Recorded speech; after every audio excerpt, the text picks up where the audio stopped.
গ্রামের নাম শুনলেই চোখের সামনে ভেসে ওঠে এক এক শান্ত, স্নিগ্ধ আর সবুজ ক্যানভাস। আসসালামু আলাইকুম, সবাই কেমন আছেন? আশা করি ভালো আছেন। আল্লাহর রহমতে আমরাও সবাই ভালো আছি।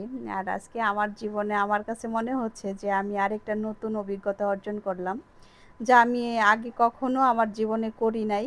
শুধু চোখেই দেখে আসলাম, কিন্তু করার সৌভাগ্য হয়নি আমার।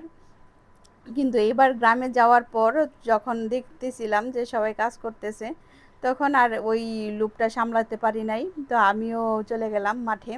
প্রচুর রোদ ছিল, প্রচুর রোদ, আর তখন ছিল প্রচুর গরম। তারপরে আমি ওইটাকে উপেক্ষা করে ওইখানে চলে গেলাম যে আমি এই কাজটা আমি করতে চাই।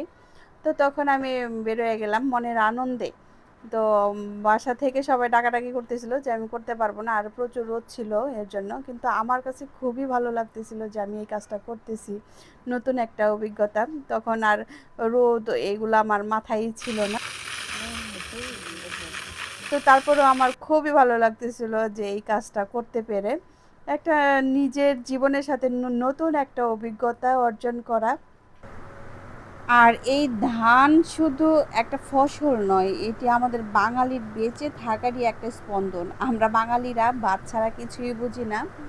রোদ বৃষ্টি মাথায় নিয়ে কৃষকের অক্লান্ত পরিশ্রমে যখন মাঠের পর মাঠ সবুজ ধানের ভরে ওঠে, তখন মনে হয় যেন এক টুকরো স্বর্গ নেমে এসেছে পৃথিবীতে। আর সেই সবুজে যখন সোনালি রূপ নেয়, তখনই শুরু হয় নবান্নের উৎসব।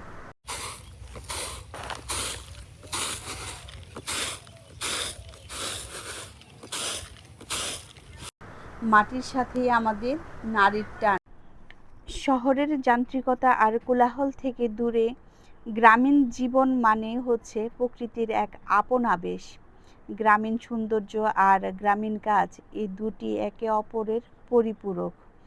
মাঠের সবুজ ফসল যেমন চোখে জোড়ায়, তেমনি সেই ফসলের পেছনে থাকা কৃষকের কপালে জমে থাকা ঘামের ফোঁটা আমাদের অন্ন যোগায়।